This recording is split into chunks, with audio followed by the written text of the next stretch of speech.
तो अब हेत्वाभास हो गए ना, हेत्वाभास से आगे यहाँ तक हेत्वाभास हो चुके हैं, कालातिपदिष्ट हेत्वाभास। ये हेत्वाभास हेतु सब अनुमान प्रमाण के अंतर्गत ही आ जाते हैं। दो प्रकार का पहले बताया था अनुमान प्रमाण की, दो प्रकार से होता है, एक स्वार्थानुमान होता है, एक प्रार्थानुमान होता है। और उसके बाद 3 प्रकार के हेतु बताए थे, अन्वय व्यतिरेकी, व्यतिरेकी और केवलान्वय। इस प्रकार से 3 हेतुओं का वर्णन करने के बाद फिर 5 प्रकार के हेत्वाभास बताए थे कि जो मूल रूप से हेतु नहीं होते हैं, केवल मात्र हेतु का आभास होता है जिनमें। तो वहाँ पर बता दिए थे असिद्ध हेत्वाभास, विरुद्ध हेत्वाभास, सत्प्रतिपक्ष, अनैकांतिक हेत्वाभास और कालातिपदिष्ट। ये 5 प्रकार के हेत्वाभास हो जाने के बाद, क्योंकि न्याय 4 प्रकार के प्रमाण मानता है, तो 2 प्रकार के प्रमाण हम देख चुके हैं, एक प्रत्यक्ष प्रमाण और एक अनुमान प्रमाण की व्याख्या की जा चुकी है। अब यहाँ से उपमान प्रमाण के बारे में वर्णन है। तो उपमान प्रमाण किसे कहते हैं? अगर सीधा सा देखा जाए तो उपमान प्रमाण उसे कहा जाता है जिससे किसी सादृश्यता का संबंध स्थापित किया जाए। मतलब एक वस्तु को देख करके उसी की सादृश्यता या साम्यता को देख करके किसी दूसरी वस्तु में उसी के प्रति आरोप लगा देना। जैसे जैसी जैसी गाय होती है वैसा वैसा नील गाय होता है। तो यहाँ पर गाय को देख करके और नील गाय के द्वारा दोनों की समानता या साम्यता को सिद्ध किया जा रहा है, वो उपमान प्रमाण होता है। सीधा सीधा देखा जाए तो सादृश्य संबंध की प्रतीति जहाँ पर की करवाता है वो कौन सा होता है? उपमान प्रमाण। तो कह रहे अतिदेश वाक्यार्थ स्मरण सहकृतम गोह सादृश्य विशिष्ट पिंड ज्ञानम उपमानम। ये कह रहे अतिदेश वाक्यार्थ स्मरणम, अर्थात किसी के अतिदेश वाक्य का स्मरण करके। अतिदेश वाक्य कैसा? जैसे कोई मनुष्य है, कोई मनुष्य किसी दूसरे मनुष्य से पूछता है कि मैंने आज तक नीलगाय नहीं देखा हुआ। नीलगाय कैसा होता है? तो वो दूसरा मनुष्य उसे बताता है कि जैसी ये गाय होती है, अगर कभी तुम अरण्य में जाओगे तो इस गाय के समान, इस गाय के पिंड के समान, या ये जो गाय खड़ी है इसके समान कोई भी प्राणी तुझे अगर अरण्य में दिखाई दे तो वही नीलगाय होता है। तो ये अब वह मनुष्य जाता है, अरण्य में जाता है, अरण्य में जा करके वो गाय के समान ही एक नीलगाय को, मतलब गाय की जैसी आकृति होती है वैसा ही जा करके देखता है अरण्य में। तो वो उस व्यक्ति की बात को स्मरण करता है कि उस व्यक्ति ने मुझे ऐसा कहा था कि जैसा गाय होता है वैसा ही नील गाय होता है। तो यही अतिदेश वाक्य है। मतलब इस मनुष्य ने अब किसका स्मरण किया? तो पहले जिस मनुष्य ने नील गाय और गाय के बारे में जो साम्यता बताई थी उसका स्मरण करके अब नील गाय के बारे में ये प्रतीत कर रहा है या प्रत्यक्ष अपनी आंखों से उनका दर्शन कर रहा है, तो वो क्या होता है? उपमान प्रमाण होता है। या ये जो सादृश्यता संबंध जो स्थापित होता है ये किस प्रमाण के द्वारा किया जाता है? तो उपमान प्रमाण के द्वारा किया जाता है। अर्थात कह रहे अतिदेश वाक्यार्थ स्मरणम, अर्थात अतिदेश वाक्य का स्मरण करके गोह सादृश्य विशिष्ट पिंडम ज्ञानम, गौ के सदृश विशिष्ट पिंड का ज्ञान प्राप्त करना, यानी गौ के जैसा ही ये नील गाय है ऐसा ज्ञान प्राप्त करवाने वाला कौन सा प्रमाण होता है? तो कह रहे उपमानम, वो उपमान प्रमाण कहा जाता है। उदाहरण है यथा गौ तथा गवयः, अर्थात जैसा गौ होता है वैसा ही गवय होता है, अर्थात जैसी गाय होती है वैसा ही नीलगाय भी होता है। तो यहाँ पर गाय और नीलगाय दोनों में सादृश्य संबंध स्थापित हो रहा है। जैसी गाय है वैसा ही नीलगाय है। नीलगाय पहले कभी नहीं देखा हुआ किसी का, लेकिन फिर भी गाय के सदृश होने से पता चल रहा है कि ये नीलगाय है। तो यहाँ पर दोनों में जो समानता का संबंध है उसको क्या कहते हैं? उपमान प्रमाण के द्वारा सिद्ध किया जाता है। अब कह रहे उपमिति किसे कहते हैं? क्योंकि उपमिति उपमान प्रमाण जिसको सिद्ध करता है वो उपमिति नाम की प्रमा होती है। तो उपमिति किसे कहते हैं? कह रहे संज्ञा संजी संबंध प्रतीतिर उपमिति ही, जहाँ पर संज्ञा और संजी दोनों के संबंध की प्रतीति करवाई जाए उसे उपमिति कहते हैं। जैसे संजी कौन है? संजी होता है प्रमुख, और संज्ञा कौन होता है? उसका गौण रूप होता है। जैसे संजी यहाँ पर गाय है, मैन तो गाय ही थी क्योंकि सबसे पहले उस पुरुष ने गाय को देखा था। नील गाय को तो आज तक पहले कभी नहीं देखा, लेकिन गाय को बहुत बार देखा था। तो किसी मनुष्य ने उससे कह दिया कि जैसा गाय होता है वैसा ही नील गाय होता है। तो मुख्य रूप से संजी का उन्होंने पहले ज्ञान प्राप्त किया और उस संजी के ज्ञान को ही संज्ञा के ऊपर मतलब उन्होंने आरोप कर दिया। यानी गऊ के जिस प्रकार की आकृति गऊ की है वैसी ही आकृति नीलगाय की है। तो गऊ की आकृति को सीधा सीधा आरोप यानी सीधा सीधा सादृश्य संबंध नीलगाय से हो रहा है। तो ये जो संज्ञा और संजी दोनों का जो ज्ञान प्राप्त करने वाली क्या होती है, उपमिति होती है। और इस उपमिति का ज्ञान प्राप्त कौन करवाता है, तो उपमान प्रमाण इसका ज्ञान प्राप्त करवाता है।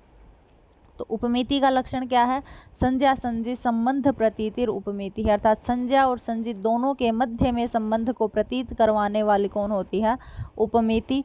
तो याद रखना उपमान प्रमाण क्या होता है और उपमिति क्या होता है। ऐसे नहीं कर देना जा करके कि संज्ञा संजी संबंध प्रतीतिर उपमानम, नहीं, संज्ञा और संजी का जो बीच में संबंध होता है वो उपमिति कही जाती है, उपमिति नाम की प्रमा कही जाती है। और इस प्रमा का जो ज्ञान प्राप्त करवाने वाला जो होता है वो उपमान प्रमाण कहा जाता है। ठीक है, आगे है शब्द प्रमाण। शब्द प्रमाण किसे कहते हैं, तो कह रहे आप्त वाक्यम शब्द है, अर्थात जो आप्त वाक्य हैं किसी मनुष्य के द्वारा बोले गए हैं या कुछ वैदिक वाक्य हैं जो आप्त अर्थात प्रमाण के रूप में जो प्रसिद्ध हो रहे हैं, जो प्रमाणिक वाक्य हैं, उनको लेकर के किसी वस्तु का ज्ञान प्राप्त करना क्या कहलाता है, आप्त वाक्य कहलाता है।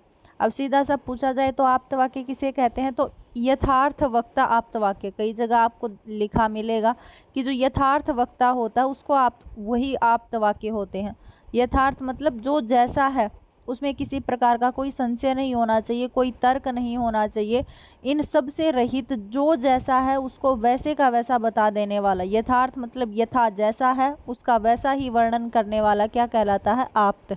और उन्हीं प्रकार के जो बहुत सारे वाक्य होते हैं, कुछ लौकिक वाक्य भी होते हैं जो आप्त पुरुष हम जिनको प्रमाणिक मानते हैं, कुछ वैदिक अर्थात वेद इत्यादि हैं जिनके जो वाक्य हैं जिसको हम प्रमाण के रूप में स्वीकार करते हैं। तो ऐसे आप्त वाक्य जो प्रमाण की दृष्टि से हम प्राप्त करते हैं या जिसकी वजह से हमें जानकारी प्राप्त होती है वो क्या कहलाता है, शब्द प्रमाण कहलाता है।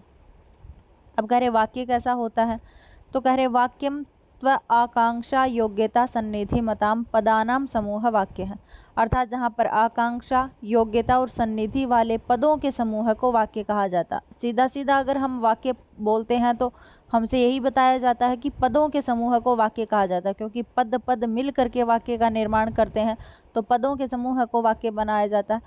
लेकिन न्याय का कहना है कि केवल मात्र पदों के समूह को वाक्य नहीं कहा जाता कि बहुत सारे पद मिल गए और हम उसको वाक्य बोल देते हैं, ऐसा नहीं होता है। सबसे पहले वाक्य में आकांक्षा, वो जो पद हैं उनमें सभी में आकांक्षा होनी चाहिए, तभी वो वाक्य माना जाएगा। आगे कहा योग्यता, अर्थात जो पदों का जो हम समूह बना रहे हैं जिनको हम वाक्य कह रहे हैं, उन पूरे पदों के समूह में योग्यता निर्धारित होनी चाहिए। ऐसा नहीं कि कोई भी पदों का समूह मिला करके हम वाक्य बना देते हैं, नहीं, वो जो पद अगर हम बोल रहे हैं उस पद में कुछ न कुछ योग्यता होनी चाहिए, तभी वो वाक्य कहलाता है। और सन्निधि अर्थात उस पद में किसी प्रकार का कोई भी उच्चारण करने में कोई देरी इत्यादि न होनी चाहिए। पदों के बीच में जो संबंध बन रहा है वो एक ही काल का होना चाहिए, तो ऐसे सन्निधि वाले पदों के समूह को वाक्य कहा जाता है। योग्यता में जैसे अग्निना सिंचती, अग्निना एक पद है, सिंचती दूसरा पद है, दोनों पद को मिला करके हमने वाक्य तो बना दिया कि अग्निना सिंचती, अग्नि के द्वारा सिंचता है। लेकिन इस वाक्य में अग्नि है वो सिंचाई का कार्य नहीं करती है, सिंचाई का कार्य किसका होता है, जल का होता है। अगर यहाँ पर जलेन सिंचती होता तो ये वाक्य योग्य होता और योग्यता वाले पद होने की वजह से इसे वाक्य कहा जाता। अब ये अग्निना सिंचती, ये पदों का समूह तो बन गया लेकिन ये वाक्य नहीं कहलाएगा। क्यों नहीं कहलाएगा, क्योंकि अग्नि की जो योग्यता होती है वो जलाने में होती है और सिंचने की जो योग्यता होती है वो जल में होती है, इसलिए इस वाक्य में योग्यता नहीं है। और योग्यता न होने की वजह से पदों के समूह होने के बावजूद भी हम इसको वाक्य नहीं कह पाएंगे, इसलिए ऐसे पदों का समूह बनाना चाहिए जो योग्यता के साथ हो, योग्यता से सहित हो, उसे ही वाक्य कहा जाएगा। दूसरा है आकांक्षा, ये ऊपर नीचे है। आकांक्षा का नीचे वाला उदाहरण है गौ, अश्व, पुरुष, हस्ती और सन्निधि का ऊपर वाला गाम, आनय। तो आकांक्षा कैसा, आकांक्षा जैसे किसी मनुष्य ने कहा गौ, फिर कहा अश्व, फिर कहा पुरुष और फिर कहा हस्ती। तो देखा जाए तो गौ, अश्व, पुरुष और हस्ती ये सारे के क्या हैं, पदों के समूह है। गौ एक पद है, अश्व एक पद है, पुरुष एक पद है और हस्ती एक पद है, सारे के सारे पद हैं। लेकिन पदों का समूह होने के बावजूद भी ये वाक्य नहीं बन पाए। क्यों नहीं बन पाए, क्योंकि कोई मनुष्य अगर हमसे कहता है गौ, लेकिन केवल मात्र गौ कह देने से तो पूरा वाक्य नहीं हो जाता। हमें आकांक्षा होती है, हम खुद सोचते हैं कि गऊ के आगे क्या बोलने वाला है, क्या गऊ जाती है, गऊ खाती है, गऊ चरती है, गऊ दूध देती है। इस प्रकार की आकांक्षा हमारे मन में होती है। कोई मनुष्य केवल मात्र गऊ बोल करके छोड़ देता है। ऐसे ही किसी ने कहा हमसे कि अश्व, तो अश्व बोलने के बाद वह चुप हो गया, तो हमें अपने अंदर से आकांक्षा होती कि क्या अश्व दौड़ता है, क्या अश्व चरता है, क्या अश्व के ऊपर चढ़ाया जाता है। तो इस प्रकार से आकांक्षा इत्यादि से युक्त जो होते हैं वो वाक्य नहीं कहलाते हैं। केवल मात्र पदों का समूह बन जाने से वाक्य उसकी संज्ञा से विभूषित नहीं किए जा सकते। जैसे हमें पूरा वाक्य बोलना होता है कि अगर हम गऊ बोल रहे हैं तो पूरा वाक्य का प्रयोग करें कि गऊ चरती है, गऊ दूध देती है, अश्व दौड़ता है, पुरुष आता है, हस्ती जाता है। इस प्रकार से पूरा का पूरा वाक्य बोलना चाहिए। किसी वाक्य या किसी पदों के समूह में आकांक्षा नहीं रहनी चाहिए कि अगर हम किसी को कुछ कह रहे हैं लेकिन उसके बावजूद भी उसे आकांक्षा है, उसके मन में किसी प्रकार की कोई आशंका शंका है, वो सब जहाँ पर न हो वही वाक्य कहलाता है। अब सन्निधि, सन्निधि का ऊपर वाला है, ये गलती से लिखा जा चुका है, इसको ऐसे एरो लगा लेना कि सन्निधि गाम आनय का उदाहरण है और आकांक्षा का उदाहरण गऊ और अश्व है। इस प्रकार से एरो कर लेना।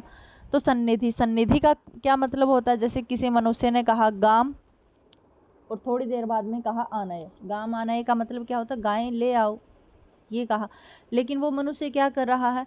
सुबह के प्रहर में ऐसा बोल रहा है गाम, और अंतिम जो प्रहर होता है, सायंकालीन जो प्रहर होता है, उसमें बोल रहा है आनय।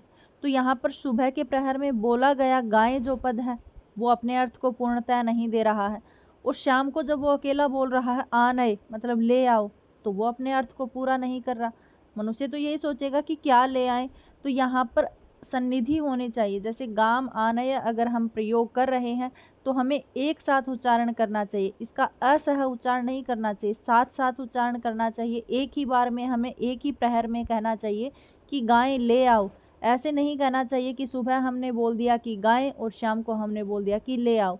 तो यहाँ पर अगर ऐसा बोलते हैं तो पद उच्चारण हो जाता है, असह उच्चारण था। इन दोनों का साथ साथ उच्चारण न होने की वजह से इसमें सन्निधि नामक दोष आ जाता है। इसलिए वाक्य कैसा होना चाहिए? पदों के समूह को तो वाक्य कहते हैं, लेकिन वो पद कैसे होने चाहिए? उसमें योग्यता होनी चाहिए, आकांक्षा से युक्त न होने चाहिए और सन्निधि से युक्त न होने चाहिए। ऐसे जो वाक्य होते हैं वो क्या कहलाते हैं? ऐसे पदों का जो समूह होता है वो शब्द वाक्य कहलाता है। आगे देखो, न्याय केवल इतने ही प्रमाण स्वीकार करता है। उपमान और शब्द तक 4 ही प्रमाण स्वीकार करता है, लेकिन 2 की डेफिनेशन दी है। लेकिन जैसे ही इन्होंने इनका लक्षण किया उससे ऊपर इन्होंने कह दिया है कि क्वचित मतलब कुछ मनुष्य या कुछ दर्शन और भी प्रमाणों को मानते हैं, अर्थापत्ति, अभाव इत्यादि प्रमाणों को मानते हैं। तो अर्थापत्ति किसे कहते हैं? अर्थापत्ति अगर सीधा सीधा देखा जाए तो अर्थापत्ति वह होता है कि कोई भी मनुष्य हमसे कुछ कह रहा है, कोई शब्द बोल रहा है, कोई वाक्य बोल रहा है, तो उस वाक्य का अर्थ नहीं निकल रहा है, दूसरा कोई अर्थ नहीं निकल रहा है, लेकिन फिर भी हम उसका अपनी कल्पना करके कोई दूसरा अर्थ निकाल लेते हैं। जो हम निकालते हैं वो अर्थ उस वाक्य का नहीं निकल रहा है, लेकिन फिर भी अपनी अपनी कल्पना के अनुसार हम उनका अर्थ निकाल लेते हैं। जैसे अर्थापत्ति किसे कहते हैं? तो कह रहे अनुपपद्यमानार्थ दर्शनात् तद उपपाद की भूतार्थ अंतरकल्पनम अर्थापत्ति है। अर्थात अनुपपद्यमान अर्थ को जान करके, अर्थात उस वाक्य से वो अर्थ उपमान नहीं हो रहा है, मतलब उत्पन्न नहीं हो रहा है, ऐसे अनुपपन्न अर्थ को जान करके उपपादक अर्थ की कल्पना कर लेना, मतलब अपने आप से ही किसी अर्थ की कल्पना कर लेना जो उस वाक्य से नहीं निकल रहा है, फिर भी उसकी उपपादक की कल्पना कर लेना क्या कहलाता है? अर्थापत्ति कहलाता है। जैसे इनका उदाहरण है पीनो देवदत्तो दीवाना भूंगते, कि जो देवदत्त है वो पीनो अर्थात मोटा है, लेकिन दीवाना भूंगते वह दिन में नहीं खाता है। तो ऐसा तो नहीं हो सकता कि मतलब कोई मनुष्य मोटा है लेकिन वो खाता भी नहीं है कभी भी, ऐसा तो नहीं होता। तो इससे क्या सिद्ध हो रहा है? सीधा सीधा अर्थ तो यही निकल रहा है कि देवदत्त मोटा है लेकिन वह दिन में नहीं खाता है। तो हमारे दिमाग में अलग ही एक कल्पना चल पड़ती है कि हम सोचते हैं कि देवदत्त अगर मोटा है तो वो दिन में नहीं खाता तो रात में खाता होगा। एक अलग अर्थ की उत्पत्ति हो गई हमारे दिमाग में, हमने कल्पना कर ली कि वह रात को खाता होगा। तो यही होता है कि अनुपपद्यमान अर्थ से भी हम किसी दूसरे अर्थ की कल्पना कर लेते हैं, दूसरे ही अर्थ को उपपन्न कर लेते हैं। वो क्या कहलाता है? अर्थापत्ति प्रमाण कहलाता है। आगे है अभाव। अभाव क्या होता है? अर्थात जहाँ पर भाव की उपलब्धि न हो वो अभाव होता है। तो कह रहे अनुपलब्धिश्च उपलब्धेर अभावात, अर्थात अनुपलब्धि को अभाव कहा जाता है। मतलब किसी वस्तु की उपलब्धि न होना उसको ही अनुपलब्धि कहा जाता है। और या फिर जहाँ पर उपलब्धेर अभावात, जहाँ कहीं भी उपलब्धि का अभाव होगा वहीं अनुपलब्धि होगी। सीधी सी बात है कि कोई चीज़ उपलब्ध नहीं हो रही है, किसी वस्तु की उपलब्धि का भाव नहीं दिखाई दे रहा है, वो क्या कहलाता है? अनुपलब्धि कहलाता है। जैसे इह भूतलो घटो अभाव है, कि इस भूतल के ऊपर घट का अभाव है, इसलिए क्या यहाँ पर घट उपलब्ध नहीं है, इसलिए अनुपलब्धि प्रमाण हो गए, यानी अभाव यहाँ पर प्रमाण बन गया। तो उपलब्धि के अभाव को ही अनुपलब्धि कहा जाता है। आगे है प्रामाण्यवाद। प्रामाण्यवाद जैसे कुछ अपने अपने दर्शन है, अपना अपना प्रामाण्यवाद मानते हैं, अपना अपना ज्ञान मानते हैं, अपने अपने प्रमाणों को मानते हैं। तो सांख्यकारिका जो है वो अपना प्रामाण्यवाद और अप्रामाण्यवाद दोनों ही स्वतः है, अर्थात खुद के अंतर्गत ही मानती है। तो प्रमाण और अप्रामाण्य दोनों स्वतः सांख्यकारिका मानती है। आगे है वेदांतसार। वेदांतसार क्या करता है? प्रामाण्यवाद स्वतः मानता है और अप्रामाण्यवाद परतः, मतलब दूसरों का स्वीकार करता है। प्रमाण खुद के स्वीकार करते हैं और अप्रमाण किसी दूसरे के स्वीकार करते हैं। इसलिए प्रामाण्यवाद स्वतः और अप्रामाण्यवाद परतः मानने वाला कौन है? वेदांत सार है। आगे है बौद्ध दर्शन। बौद्ध दर्शन कैसा है? तो कह रहे अप्रामाण्यवाद स्वतः और प्रामाण्यवाद परतः, मतलब अप्रमाण को तो खुद का मानते हैं और प्रमाण किसी दूसरे का मानते हैं। तो अप्रामाण्यवाद स्वतः और प्रामाण्यवाद को परतः मानने वाले कौन है? तो बौद्ध दर्शन है। कहीं कहीं ये प्रामाण्यवाद और अप्रामाण्यवाद को किंचित किंचित स्वतः और किंचित किंचित परतः मान लेते हैं।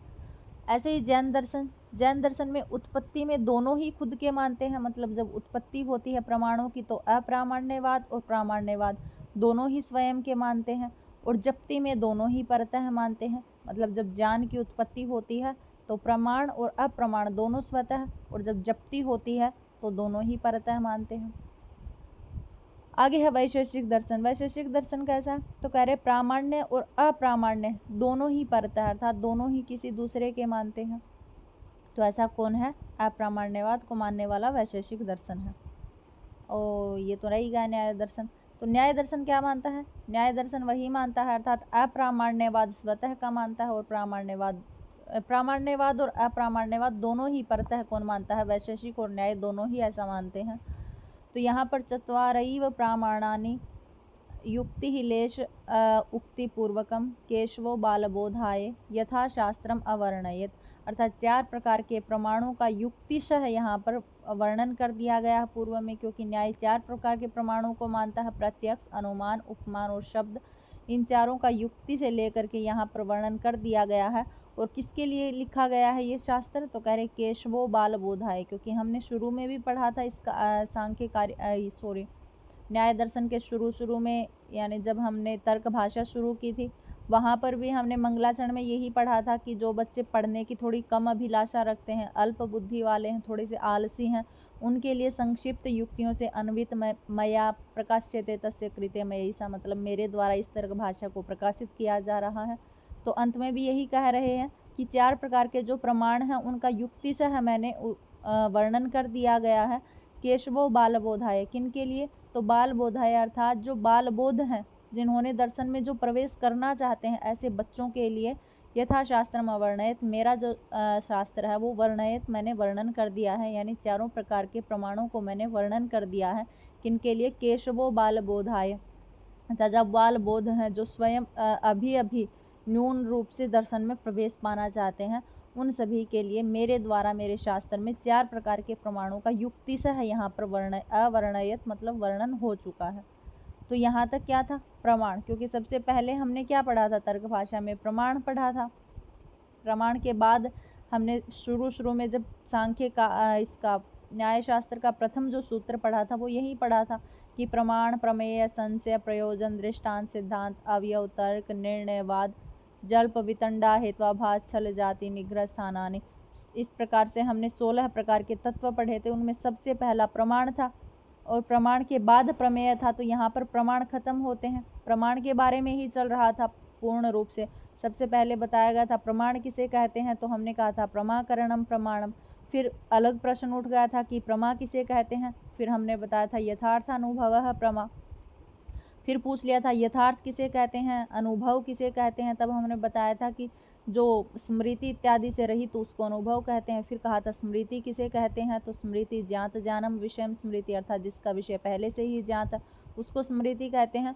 और एक वाक्य उसी बीच में और आया था प्रमाकरणम प्रमाणम, तो करण जो शब्द था वो किसे कहते हैं। फिर हमने पढ़ा था साधकतमम करणम, अर्थात किसी भी कारण के लिए जो प्रकृष्ट करण होता है उसको करण कहा जाता है। इसी बीच कारण आया था, कारण को लेकर के हमने समवायी कारण, असमवायी कारण, निमित्त कारण तीनों पढ़े थे। उसके बाद हमने प्रमाण शुरू किए थे प्रत्यक्ष, अनुमान, उपमान और शब्द। प्रत्यक्ष में फिर हमने पढ़ा था सविकल्पक प्रमा, निर्विकल्पक प्रमा, कभी कभी इंद्रियों से उत्पन्न होती है, कदाचित इंद्रिय, कदाचित इंद्रियार्थ सन्निकर्ष और कदाचित ज्ञान से उत्पन्न होती है। वहाँ पर हमने फिर इंद्रियार्थ सन्निकर्ष पढ़े, 6 प्रकार के, संयोग, संयुक्त समवाय, संयुक्त समवेत समवाय, समवाय, समवेत समवाय और विशेष्य विशेषण भाव। इतना पढ़ करके हमने प्रत्यक्ष प्रमाण को खत्म किया था। उसके बाद हमने अनुमान प्रमाण पढ़ा था कि अनुमिति करणम अनुमानम, अनुमिति का कर्ण अनुमान है। वहाँ पर हमने परामर्श जन्य ज्ञानम अनुमिति ही, परामर्श का लक्षण पढ़ा था, व्याप्ति अर्थात साहचर्य नियमों व्याप्ति ही। यहाँ पर अनुमिति है वो अग्नि है और अनुमान जो है वो धूम इत्यादि है, धूम इत्यादि है वो अनुमिति के प्रतिकरण होता है। इस प्रकार से हमने पढ़ा था। परामर्श जो होता है वो तृतीय ज्ञान होता है। अनुमान 2 प्रकार के होते हैं, स्वार्थ अनुमान और प्रार्थ अनुमान। स्वार्थ अनुमान जो मनुष्य स्वयं से ही ज्ञान प्राप्त करता है उसको स्वार्थ अनुमान कहते हैं। प्रार्थ अनुमान के लिए हमने 5 वाक्यों का प्रयोग किया था, प्रतिज्ञा, हेतु, उदाहरण, उपनय और निगमन। इस प्रकार से इनकी व्याख्या करने के बाद हमने 3 प्रकार के हेतु पढ़े थे। अन्वय व्यतिरेकी का हमने उदाहरण धूम और अग्नि वाला उदाहरण पढ़ा था। अन्वय व्यतिरेकी का शब्दों प्रमेयत्वात्, इस प्रकार से हमने उदाहरण पढ़ा था। और केवल व्यतिरेकी का हमने उदाहरण पढ़ा था कि जो जीवित शरीर है वो आत्मा वाला है क्योंकि उसमें प्राण रहते हैं, तो इस प्रकार का हमने उदाहरण पढ़ा था। उसके बाद हमने 5 प्रकार के रूप पढ़े थे कि जो अन्वय व्यतिरेकी होता है वो स्वयं के 5 रूपों से प्रतीति करवाता है। और उसके बाद ये जो अन्वय व्यतिरेकी जो होता है इसमें विपक्ष का अभाव होता है और व्यतिरेकी जो होता है इसमें सपक्ष का अभाव होता है। तो ये अपने रूप को 4 रूपों से उपपन्न करते हैं। इतना हमने पढ़ा था कि केवल व्यतिरेकी भी 4 रूपों से उत्पन्न होता है क्योंकि इसमें सपक्ष की सत्ता नहीं होती है। उसके बाद हमने हेत्वाभास पढ़ा था, 5 प्रकार के हेत्वाभास थे। असिद्ध हेत्वाभास जो 3 प्रकार का था, विरुद्ध हेत्वाभास, अनैकांतिक हेत्वाभास जो 2 प्रकार का होता है, और प्रकरण सम को ही हम सत प्रतिपक्ष हेत्वाभास बोलते हैं क्योंकि इसमें दोनों ही हेतु विरुद्ध हो जाते हैं, समान रूप से आते हैं, इसलिए सत प्रतिपक्ष कहा जाता है। और कालात्यपदिष्ट में जहाँ पर साध्य ही शून्य हो जाता है या साध्य का बाध हो जाता है इसलिए इसे बाध्य हेत्वाभास कहते हैं। ये 3 प्रकार का हुआ था, पढ़ा था हमने आश्रय सिद्ध जिसका आश्रय ही असिद्ध हो, स्वरूपा सिद्ध या व्याप्य सिद्ध। व्याप्य सिद्ध के 2 उदाहरण आए थे। आश्रय सिद्ध का गगन अरविंदम सुरभि अरविंदत्वात्, इस प्रकार से उदाहरण था। स्वरूपा सिद्ध में स्वरूप ही अलग था, जैसे अनित्य शब्द है, यहाँ पर चाक्षुषत्वात् की जगह श्रवणत्व देना चाहिए था लेकिन इन्होंने चाक्षुष दिया इसलिए ये स्वरूपा सिद्ध हो गया। व्याप्य सिद्ध में हमने 2 उदाहरण पढ़े थे, शब्द क्षणिक है और दूसरा क्रतु अंतर्वर्तिनी हिंसा धर्म है।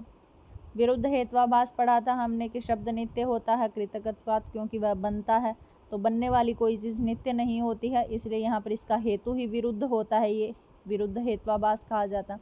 अनैकांतिक पढ़ा था हमने साधारण और असाधारण के भेद से। साधारण शब्दों नित्य प्रमेयत्वात् व्योमवत के समान, अर्थात जहाँ पर पक्ष, सपक्ष और विपक्ष तीनों की वृत्ति पाई जाती है, और असाधारण में केवल मात्र पक्ष में रहता है, जैसे भूर नित्यागंधत्वात्, ऐसा पढ़ा था।